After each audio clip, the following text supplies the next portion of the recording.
Bonjour. Dans cette vidéo sur les fonctions, nous allons voir comment peut-on trouver le domaine de définition d'une fonction donnée à partir de sa représentation graphique. On donne la représentation graphique d'une fonction f. On nous demande de trouver le domaine de définition de cette fonction. Le domaine de définition d'une fonction est formé par l'ensemble des valeurs de x qui représentent les abscisses de tous les points de la courbe.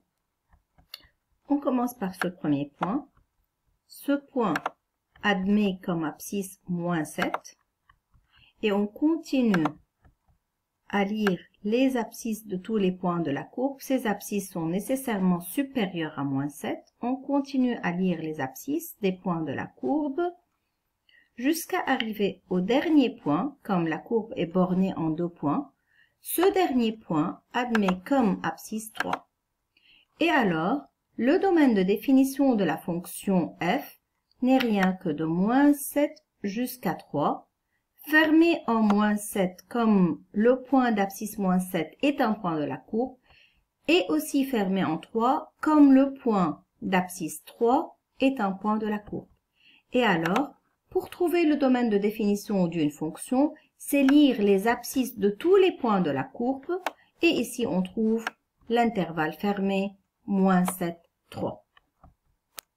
Dans cette deuxième application, on a la représentation graphique de la fonction g. Encore, il faut trouver le domaine de définition de cette fonction. On voit que la courbe g est divisée en 2 branches, en 2 parties. La première partie, c'est avant le 0, avant l'origine, et la deuxième partie, c'est après l'origine. Si je prends la première branche, les abscisses des points de la courbe ici viennent de moins l'infini jusqu'à 0. Voilà. Les abscisses, c'est de moins l'infini jusqu'à 0.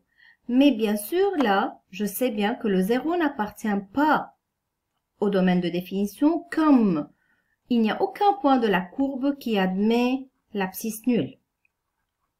Puis après, ça se coupe en 0, mais ça continue après le 0 pour tous les points de la courbe qui ont l'abscisse positive, donc c'est de 0 jusqu'à plus l'infini. Donc en lisant les abscisses des points de la courbe G, on trouve que c'est tous les nombres réels sauf le 0, donc c'est de moins l'infini jusqu'à 0 ouvert, union de 0 à plus l'infini. Le nombre 0 ne fait pas partie du domaine de définition, comme l'image de 0 n'existe pas par cette fonction, ou bien il n'y a aucun point de la courbe qui admet une abscisse nulle. Dans cette dernière application, il s'agit de la représentation graphique d'une fonction h. Et encore, il faut trouver le domaine de définition de cette fonction.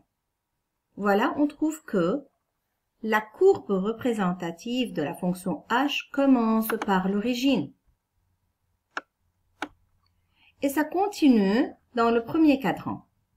Et comme dans le premier cadran, les abscisses de tous les points sont positives, donc le domaine de définition de cette fonction n'est rien que de 0 à plus l'infini. Donc, on lit les abscisses des points de la courbe, h, et on trouve que c'est de 0 à plus l'infini. Le 0 appartient au domaine de définition comme l'origine du repère est un point de la courbe, et l'origine du repère admet comme abscisse 0. Et alors, le domaine de définition, c'est de 0 à plus l'infini. Je vais juste vous attirer l'attention sur le fait que ici, ce n'est pas de 0 à 18. Non, parce que on ne peut pas voir que la courbe est limitée en un point. Donc, c'est pour cela qu'on a dit que c'est de 0 à plus l'infini. Or, dans la première application, on voit que c'est limité en 2 points. Le premier est ici, qui a d'abscisse moins 7, par exemple, c'est A. Et ça se termine en B, qui a l'abscisse 3. Et c'est pour cela, c'est de moins 7 jusqu'à 3. Ça ne continue pas. Or, dans les deux autres, on voit que c'est illimité. Il n'y a pas un point qui limite la courbe. Donc, elle n'est pas limitée d'un côté ou bien de l'autre. Donc, c'est pour cela on va dire jusqu'à plus l'infini. Pour terminer, trouver le domaine de définition d'une fonction, c'est lire les abscisses de tous les points de la courbe tracée. Merci.